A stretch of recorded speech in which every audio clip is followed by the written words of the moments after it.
Vamos a revisar algunos aspectos de los PIA, de los programas institucionales de actividad académica, relacionados con los ajustes solicitados o actualizaciones solicitadas en la Circular 3 y en la adenda de la Circular 3 expedida por Vicerrectoría Académica.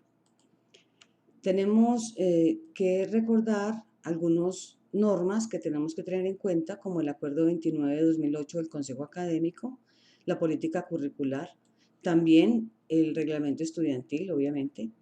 En el SIG encontramos el procedimiento para la gestión curricular, donde se presenta el formato para la creación y modificación de actividades académicas con este código, la versión 1. Obviamente la circular 3 y la adenda a la circular 3. Son las normas para que tengamos en cuenta en el proceso de actualización de los PIAs.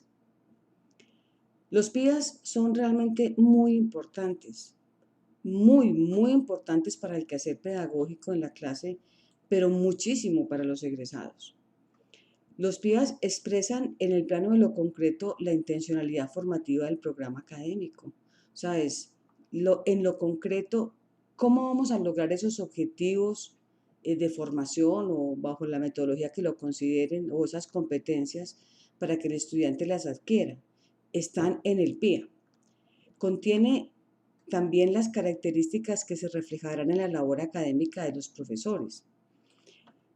Aquí es lo que mencionaba, los egresados se usan para certificar los contenidos vistos por los egresados, los cuales solicitan procesos de convalidación de títulos. Es muy importante que los PIAs estén bien diseñados, adecuadamente presentados, con la bibliografía actualizada y demás, porque son estudiados para los procesos de convalidación en el exterior. Los PIAs presentan las reglas básicas del proceso pedagógico que se realizará en el desarrollo de la actividad académica y obviamente orienta al estudiante brindándole las referencias bibliográficas en las que puede profundizar su conocimiento. En las normas que tenemos podemos ver cómo la dirección del departamento tiene mucho que ver con los programas institucionales de actividad académica. El artículo 22 de la política curricular dice: toda actividad académica de pregrado o de posgrado tendrá un programa institucional aprobado por el Consejo de Facultad y será de obligatorio cumplimiento. Es decir, lo que figura allí, tal y como lo hagamos y sea aprobado por el Consejo de Facultad, debe cumplirse. Este artículo, el parágrafo 1, dice: el establecimiento de una relación presencialidad-no presencialidad diferente requerirá una clara justificación presentada por escrito por parte del departamento oferente ante el Consejo de Facultad para su debida aprobación. Lo coloco acá, aunque todavía no estamos hablando de la relación, para hacer énfasis en que esos cambios o esas modificaciones dependen directamente del departamento, es decir, desde la dirección del departamento, que es donde se hace la solicitud. El parágrafo 2 del artículo 22 dice que la modificación del programa institucional de una actividad académica será estudiada, discutida y propuesta por el departamento que la ofrece. Bien, puede ser por la solicitud del comité de currículo o como producto de la dinámica propia del departamento. Si es por dinámica del departamento, entonces la modificación requiere el visto bueno de los comités de currículo. En este instante estamos en una situación un poco diferente, estamos haciendo una revisión de los PIAs por solicitud de la Vicerrectoría Académica y obviamente para recoger todas las dinámicas propias del departamento, las actualizaciones que requieran los PIAs y demás, y el ajuste a la política curricular. También podemos ver que esto atañe a la dirección del departamento cuando, por ejemplo, en el parágrafo único del artículo 23 de la política se dice que las modificaciones de nombre, número de créditos, presencialidad, horas teóricas y horas prácticas implican el cambio de código de la actividad académica. Y justamente esto del código de la actividad académica, pues es asunto de los directores de departamento.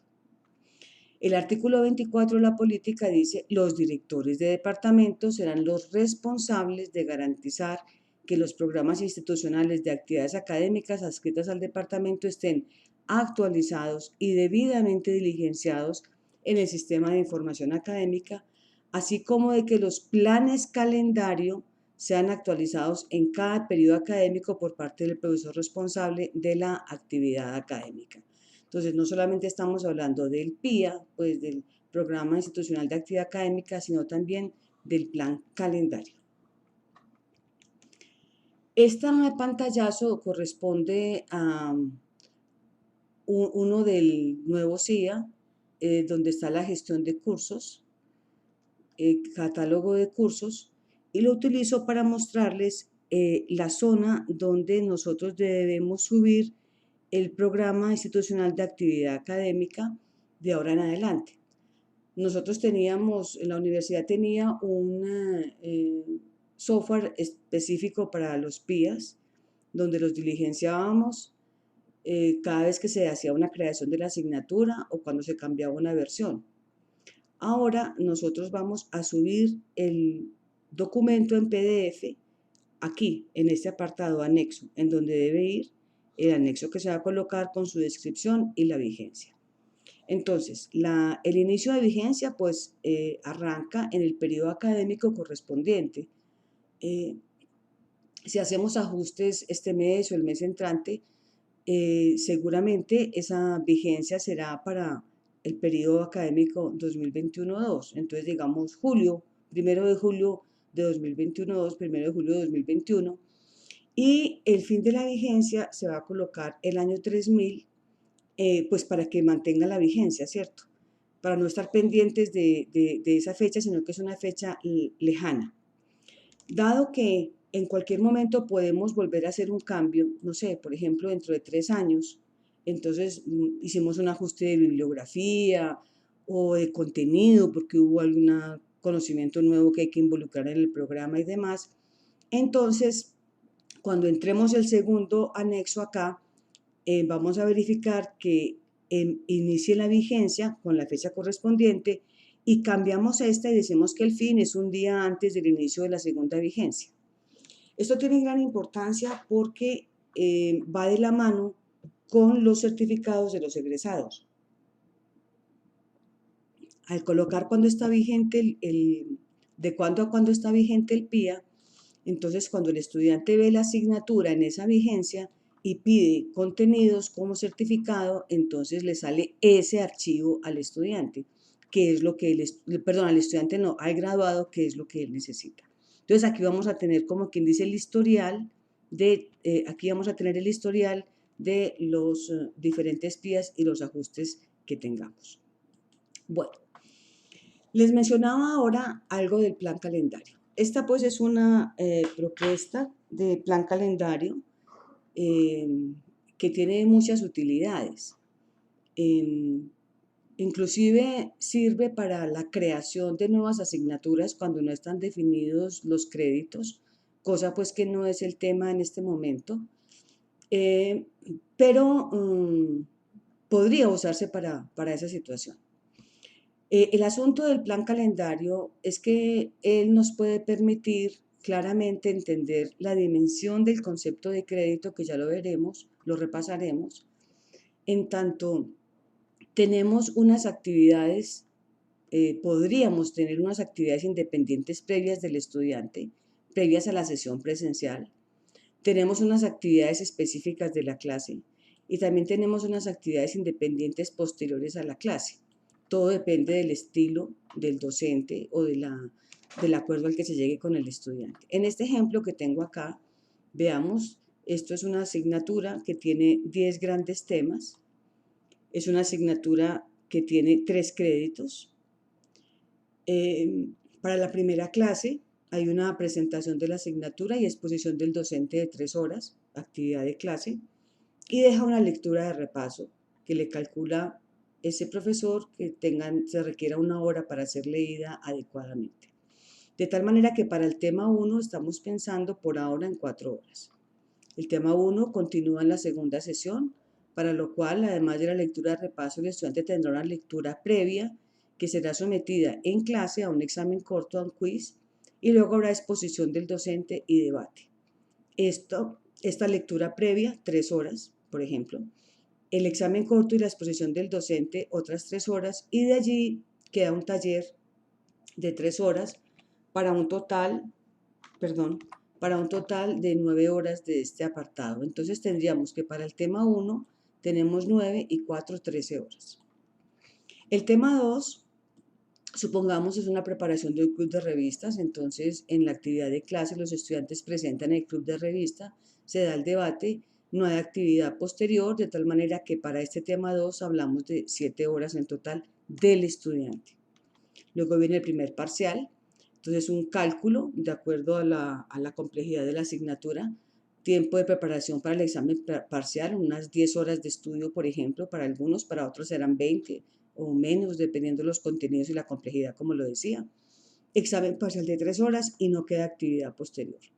Luego, tema 3, lectura previa y preparación de la exposición. Supongamos que los estudiantes hacen exposiciones de temas. Entonces, aquí van las 3 horas, queda un taller.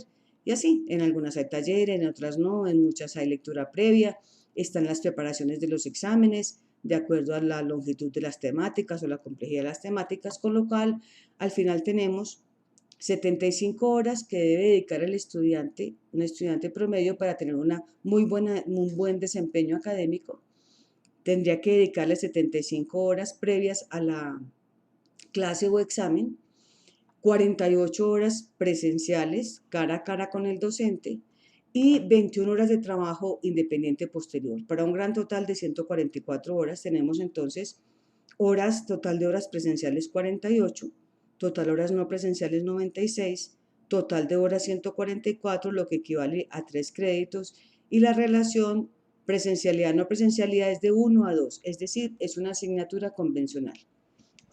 La idea de revisar este plan calendario es que tengamos en cuenta que si estamos trabajando por créditos, pues no solamente la clase se reduce al tiempo de encuentro con el estudiante. Como profesores tenemos que programar las actividades previas, las actividades posteriores.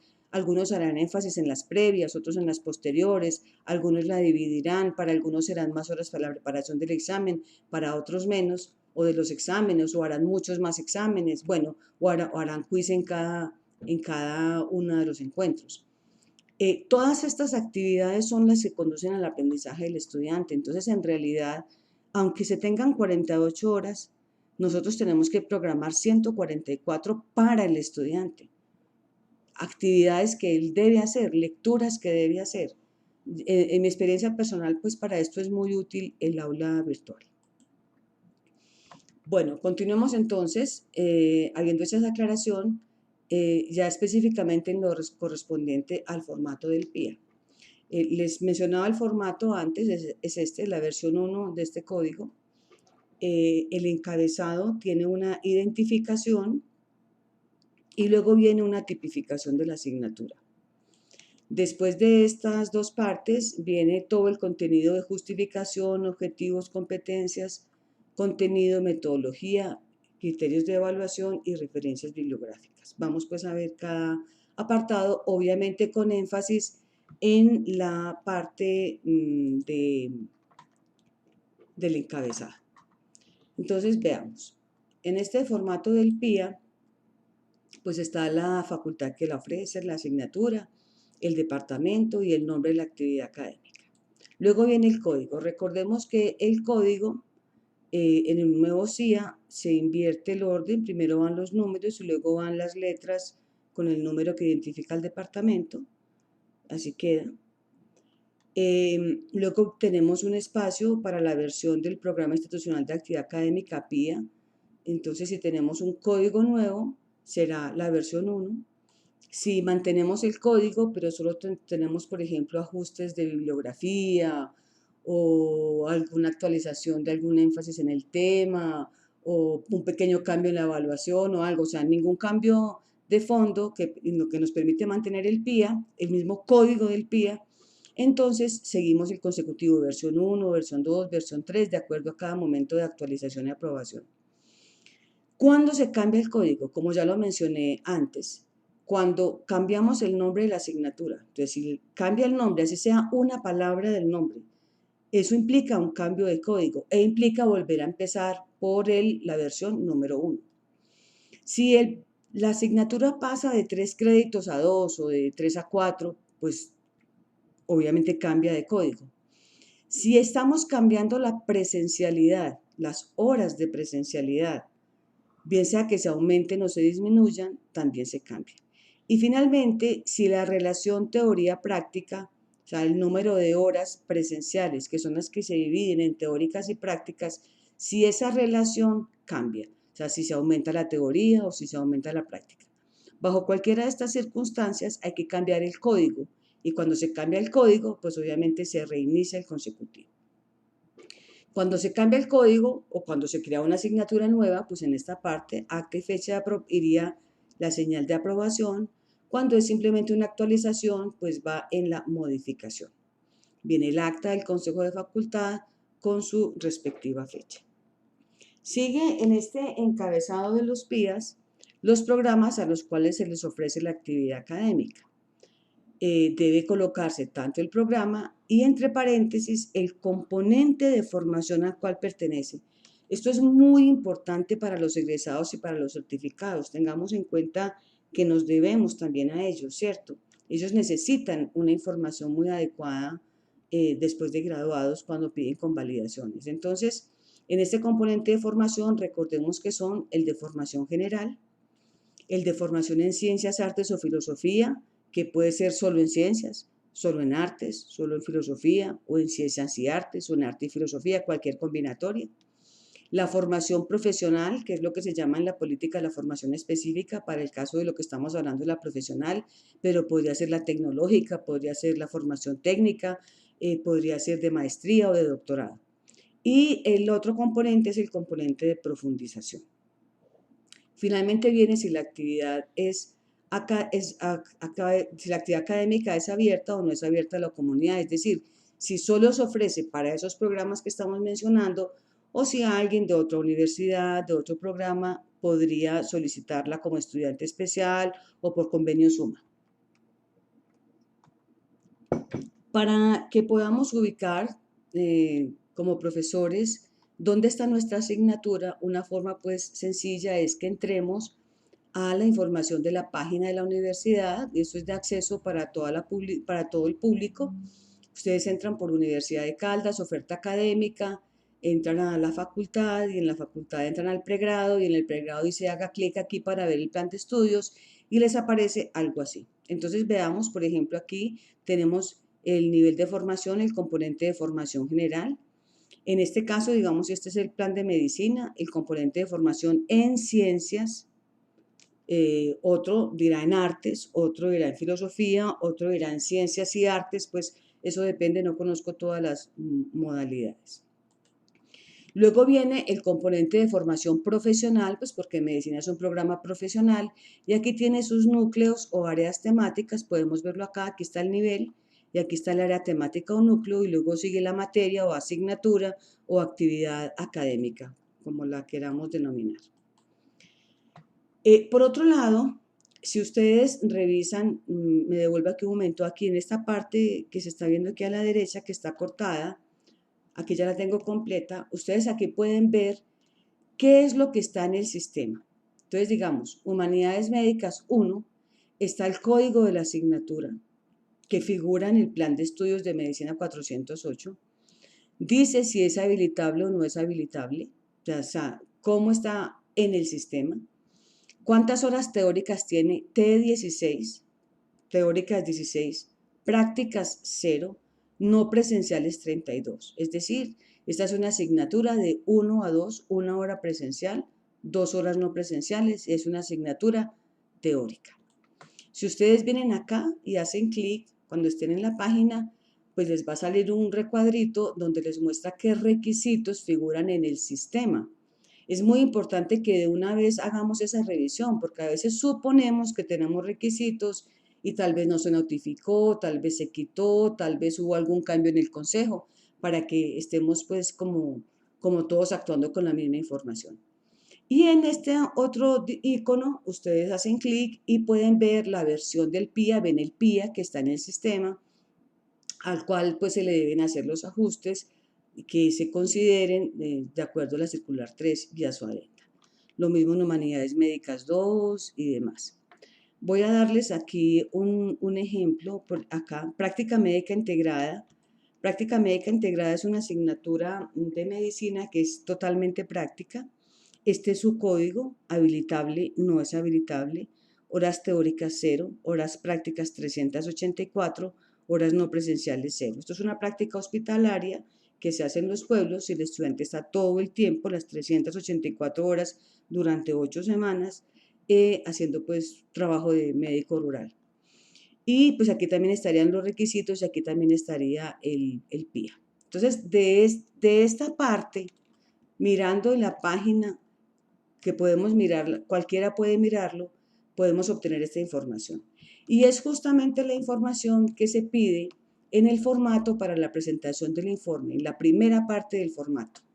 Es el documento en Excel que envió el señor vicerrector, dice caracterización de la actividad académica acorde al CIA y previa a los ajustes. Está el nombre de la actividad, el código, cuántos créditos, si es teórica, si es teórico-práctica, si es práctica, el porcentaje de práctica calculado sobre la presencialidad, es decir, del total de horas presenciales en las que sumamos la teoría y la práctica, hacemos el cálculo del porcentaje de la práctica.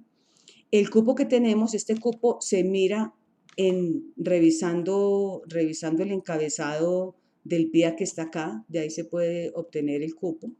También las horas presenciales de estudiante, las horas presenciales profesor, las horas no presenciales de estudiante, que ya se las mencioné.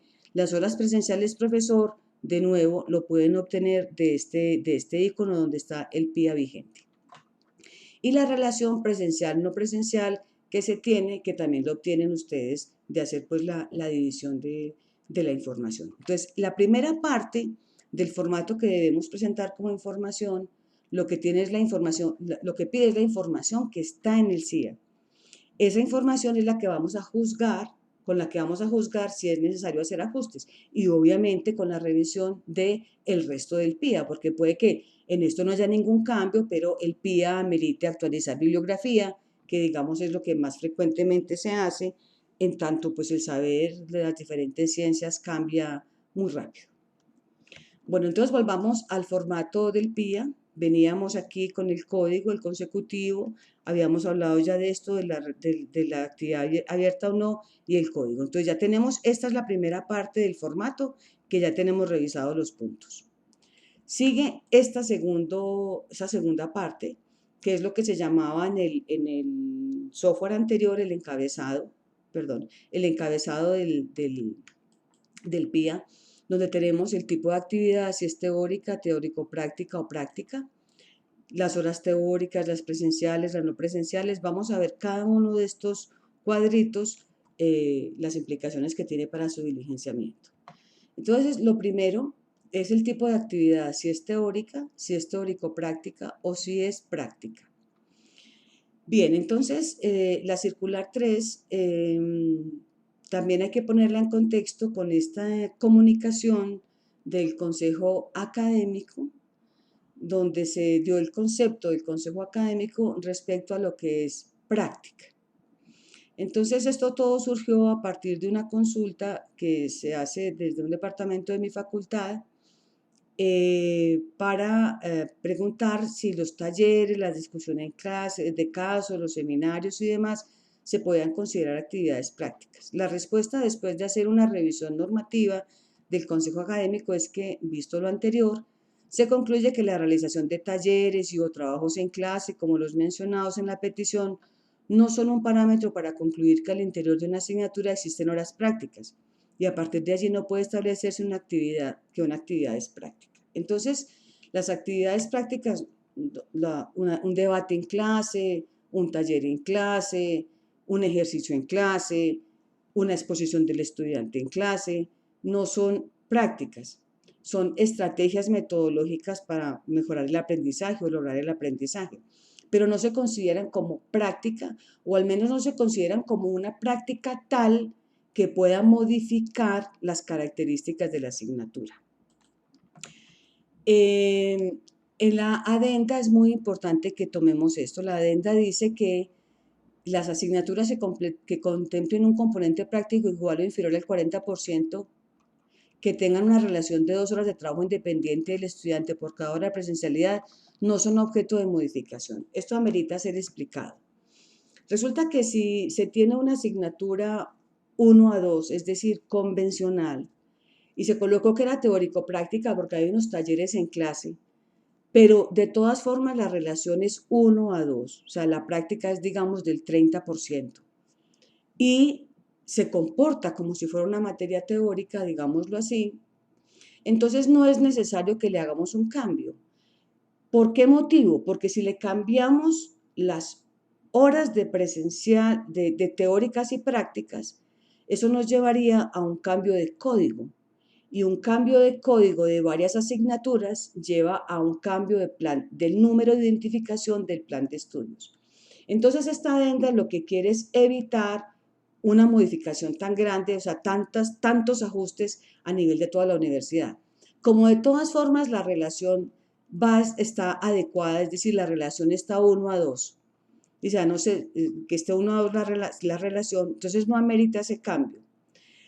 O si, o sea, el problema sería que la relación no sea 1 a 2 o que tenga un problema de cupo, porque dice así, que a no ser que el componente práctico aprobado implique una disminución de cupos, y estamos hablando ya de este literal, dice cada grupo una actividad académica teórica, así como las actividades teórico-prácticas que no requieran laboratorio ni utilización de un sitio de práctica específico podrá tener hasta 45 estudiantes o en su defecto el máximo número de estudiantes que permita la capacidad instalada. O sea, por ejemplo, que el salón es para 40, entonces se puede para 40. Bueno, entonces, si la asignatura dice teórico-práctica, pero la práctica es del 30%, la relación de la presencialidad no presencialidad es de 1 a 2 y el cupo es de 45, no tenemos que hacerle cambio al código, ni tenemos que decir que la materia pasa a ser teórica. No es que sea, no, o sea, no, como digo, o sea, la idea es evitar un problema mayor al hacer ese ajuste, porque ese ajuste nos obligaría a hacer un cambio de código. Y como en la práctica, en el desarrollo de la asignatura no va a haber ningún cambio, pues no se justifica. Bien, seguimos entonces con esta parte, ya habiendo hablado de teórico, teórico, práctico y práctico, entonces empecemos. Como estamos haciendo un ajuste que no implica una modificación curricular, pues nosotros ya sabemos cuántos créditos tiene nuestra asignatura. Entonces, por eso empiezo por acá, por el número de créditos, para recordarles pues que un crédito son 48 horas del estudiante e incluyen las horas presenciales, y las horas presenciales se dividen en teóricas y en prácticas. Y además las horas de trabajo independiente no presencial, que pueden ser previas a la clase o posteriores a la clase. Esto es lo que les acabo de mostrar en el plan calendario. Entonces el crédito son las presenciales, que es la suma de las teóricas y las prácticas, más las no presenciales dividido por 48, que debe dar pues un número entero. Y los tenemos en número entero porque los planes de estudio ya los tenemos así. Recordemos entonces que el crédito es la unidad de medida que utiliza el país y es la unidad de comparación. Miren, nosotros nada nos ganamos con dar una asignatura de 6 horas semanales si la asignatura dice que es de 3 créditos. Si es de 3 créditos y un estudiante va a hacer una homologación, le van a valer los 3 créditos, así se den 6 horas, 9 horas o 3 horas. Lo que importa es el crédito, porque el reto del crédito es la capacidad del profesor de utilizar una metodología tal que permita, además de unos encuentros, un autoaprendizaje del estudiante y un aprender a aprender permanentemente del estudiante, que es lo que se utiliza con el tiempo no presencial. Entonces, esto es clave. Es probable que en esta revisión nos demos cuenta que tal vez tenemos muy pocos créditos para alguna asignatura. Es probable que se esté jalonando ya la necesidad de una nueva actualización de los planes de estudio y creo que son temas que debemos poner en discusión. Bueno, entonces luego viene, pues ya habiendo recordado lo de los créditos, pues venimos a las horas teóricas, las horas prácticas. Entonces las horas presenciales, que son estas, las presenciales, estas horas presenciales, en realidad son presenciales del estudiante, el formato debería decir horas presenciales del estudiante, tiene las horas teóricas y las horas prácticas, es decir, esta celda, que son las horas teóricas, más esta celda, que son las horas prácticas, nos da las horas presenciales del estudiante. Y el complemento serán las horas no presenciales, pues también obviamente del estudiante. De estas horas teóricas y prácticas, pues obtenemos el porcentaje de práctica. Es muy importante conocer el porcentaje de práctica de nuestras actividades porque pues de allí depende si tenemos que hacer modificaciones, si estamos acordes a la política y demás. Entonces simplemente son las horas prácticas dividido por el total de horas presenciales del estudiante multiplicado por 100. Los criterios entonces de horas de prácticas tienen tres grandes grupos, con las que son menores o iguales a 40, es decir, hasta el 40%. El otro grupo es entre el 41 y el 60% y el otro grupo más del 60%. Entonces, cuando tenemos este porcentaje de práctica, pero con un concepto de práctica real, es decir, el que requiere un escenario, un trabajo comunitario, ir a alguna institución, un laboratorio, ese tipo de cosas. Entonces, cuando el porcentaje de práctica es menor o igual al 40, la relación presencial no presencial debe ser de 1 hora presencial por 2 horas no presenciales, es decir, debe ser una asignatura convencional que se comporta exactamente igual a una asignatura teórica. Por eso la adenda dice que si es menor o igual, entonces no tenemos que hacer eso, y si tenemos esta relación, no tenemos que hacer cambio de códigos. Si estamos entre el 41% y el 60%, la relación puede ser de hasta una presencial por una no presencial. Y si es de mayor del 60%, pues inclusive puede ser toda presencial, como en este caso que coloco 1 hora presencial por 0 horas no presenciales. Toda la actividad del estudiante es presencial. Esta relación es la que viene aquí, 1 2.2 o 1/2, 1 2.1, 1 2.0, aquí viene la relación. Entonces, para la presencialidad del docente, me devuelvo. Para esta casilla, las horas presenciales del docente, tenemos que tener en cuenta el artículo 14 de la política. En las actividades académicas teóricas, que son de relación 1 a 2, al profesor se le reconoce la totalidad de la presencialidad programada para el estudiante. Es decir, en este caso, si el estudiante tiene 48 horas de presencialidad, que además eran 48 horas teóricas, el profesor tiene también 48 horas. Si es teórico-práctica con un componente práctico de 40 o menos, como les decía que se comporta como una teórica, lo mismo, al profesor también se le reconoce la totalidad de la presencialidad programada para el estudiante. Supongamos que tenga 40 teóricas y 8 prácticas. Al profesor se le reconocen 48 presenciales del profesor. En las actividades académicas teórico-prácticas con componente práctico entre el 41 y el 60%, se puede reconocer 1 hora de trabajo independiente por cada hora de presencialidad. Lo había mencionado aquí, 1 hora por una presencial por una no presencial. Y al profesor también se le reconoce esa misma cantidad. Entonces, supongamos que al estudiante se le reconozcan 72. Al profesor también se le reconocen 72. Todo cambia cuando las actividades académicas tienen un componente superior al 60. De acuerdo al tipo de práctica que se realiza, al estudiante se le puede reconocer hasta la totalidad de las horas como presenciales. Les di el ejemplo con práctica médica integrada, 384 horas presenciales, pero para el docente ahí sí solamente van las horas efectivamente programadas para la asesoría, la supervisión, el acompañamiento directo y presencial del estudiante. El estudiante está todo el tiempo en el sitio de práctica, el profesor lo asesora, lo acompaña y esas son las horas específicas las que se le reconocen al profesor. Bueno, de esto está, pues yo creo que esto es mejor hablarlo cuando tengamos la política completa de educación virtual.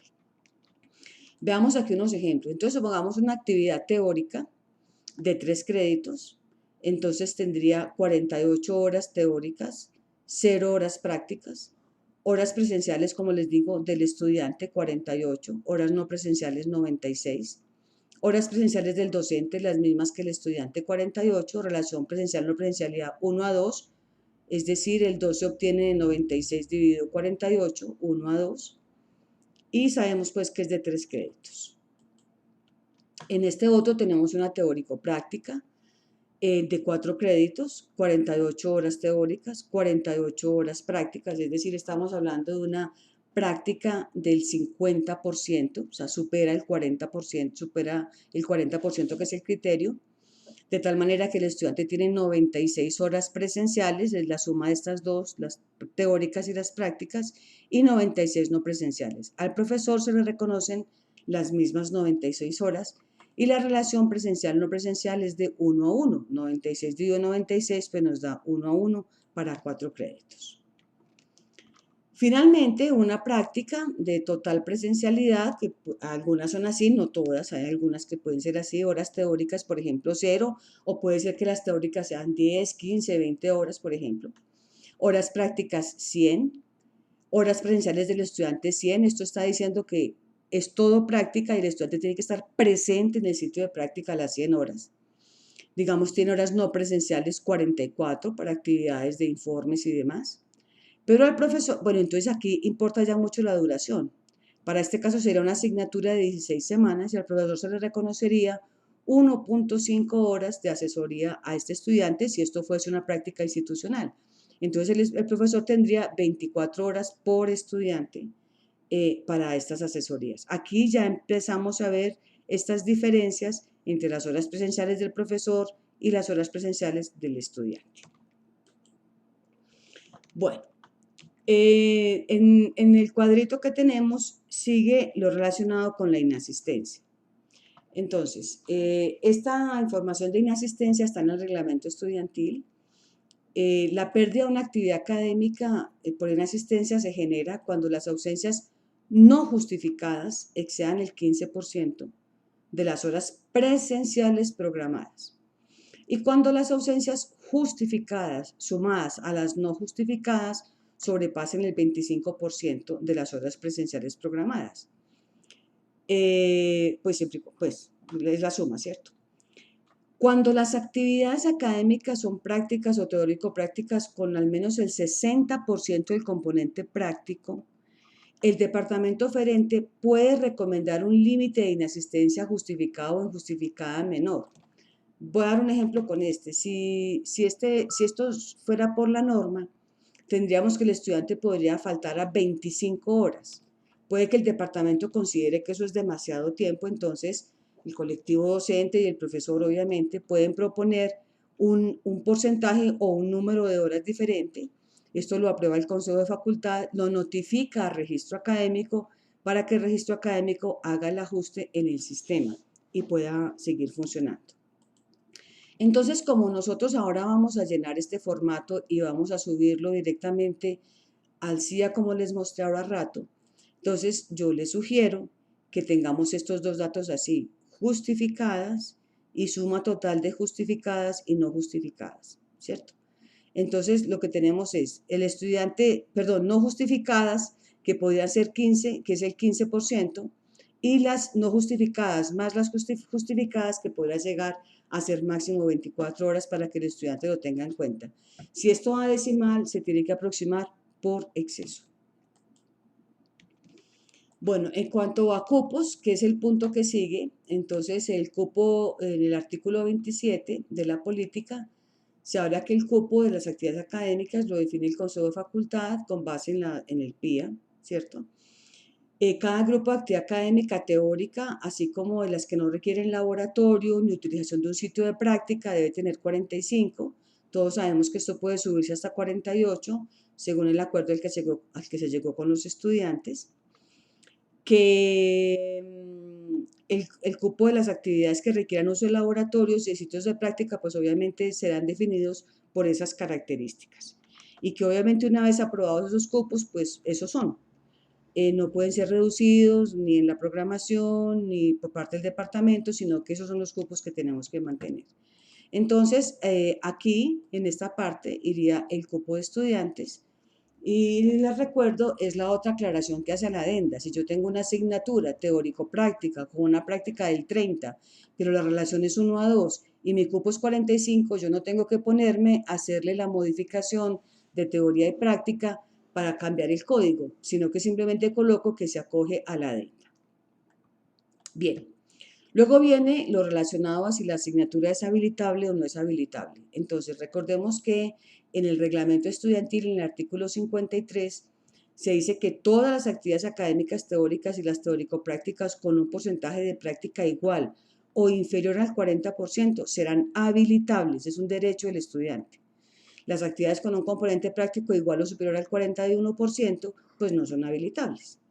Lo otro, porque he escuchado muchos comentarios de estudiantes, es que recordemos que una habilitación no es que la nota máxima de la habilitación sea 3, no, la nota máxima de la habilitación es 5. Y al estudiante le queda en el sistema la nota que obtenga. Pues si obtiene 5 en la habilitación, pues le quedará 5, 4, lo que sea que obtenga, porque he escuchado de muchos estudiantes que los profesores dicen que habiliten y que saquen lo que saquen, lo máximo que le ponen es 3, lo cual no está en el reglamento. Bueno, entonces aquí viene si es habilitable o no. Entonces, ¿de dónde se deriva? De lo mismo, del porcentaje de práctica.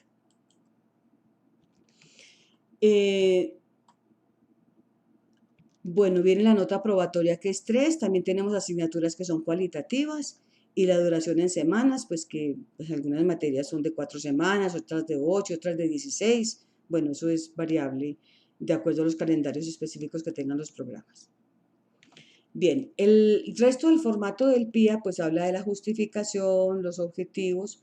Entonces aquí les pido un favor al diligenciar, eliminen las instrucciones, es decir, este pedacito ahí, eso es simplemente para quien lo está diligenciando, pero no es para que quede allí. Recuerden que esto se imprime y se le entrega a los egresados y los llevan a las universidades del mundo. Entonces no es sino borrar este pedacito, se hace aquí clic para escribir el texto y se coloca la información. Lo mismo que los objetivos, uno general y al menos 3 específicos.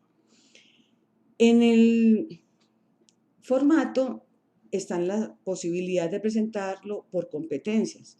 Entonces, en el caso de que el programa institucional de la actividad académica se desarrolle por competencias, pues entonces se diligencian las genéricas y las específicas.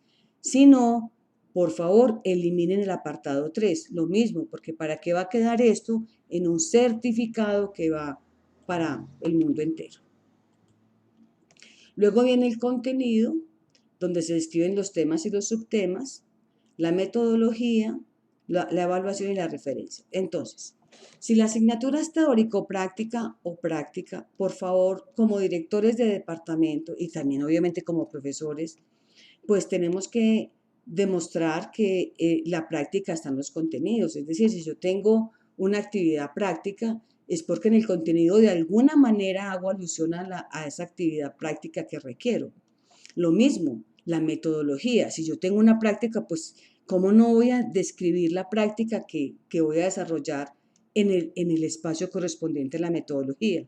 Y si tengo práctica, y sobre todo si es una práctica de un porcentaje alto, ¿cómo no le voy a dar un valor muy importante a esa práctica en la evaluación? Entonces, esto nos genera la consistencia, un aspecto de consistencia interna de los PIAs respecto a la tipificación de la asignatura.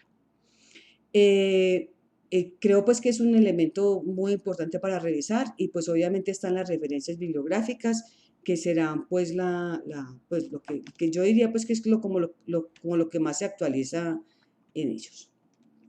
Luego viene, entonces, ya habiendo repasado todo esto, viene la segunda parte del formato en el que debemos presentar la información del ajuste que realizamos. Entonces, el formato de esa segunda parte dice, requiere ajustes. Recuerden, la primera parte es la que se saca del CIA.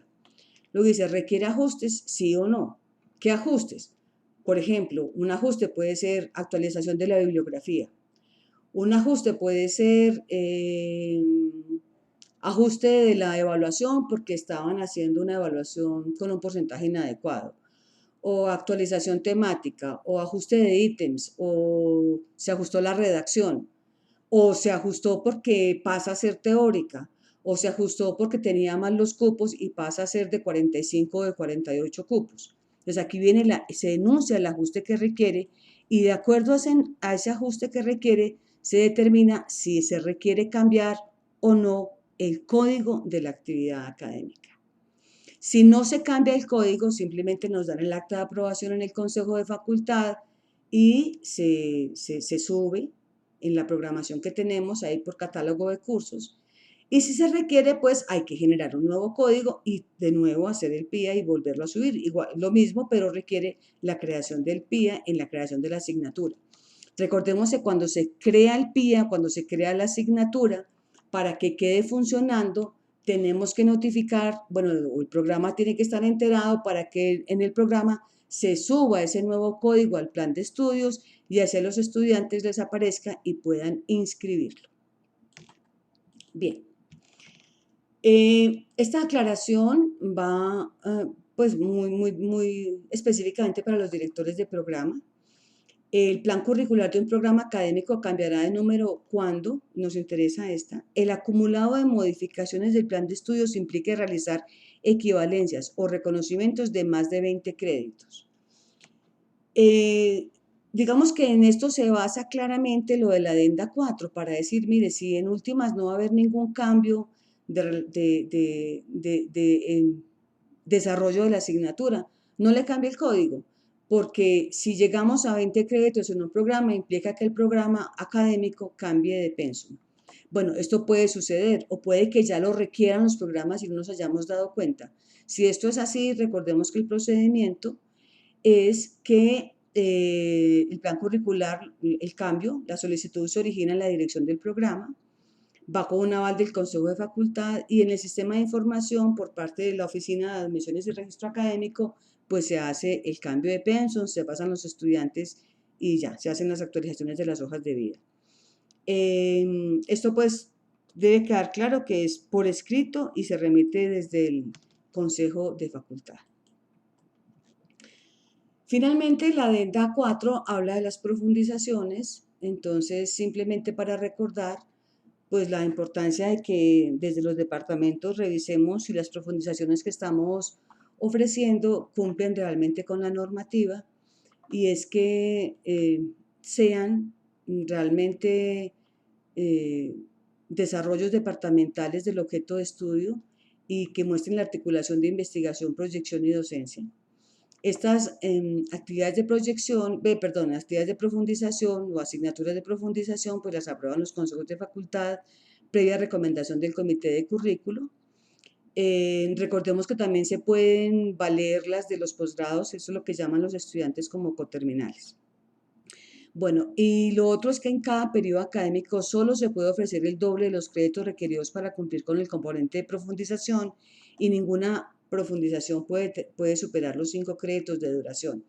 Entonces tenemos estas características y aquí pues obviamente lo que hay que hacer es una revisión muy juiciosa por parte del departamento, del colectivo docente diría yo, de la pertinencia de las profundizaciones que se tengan para la oferta a los diferentes programas. Bueno, y eso era todo. Muchísimas gracias.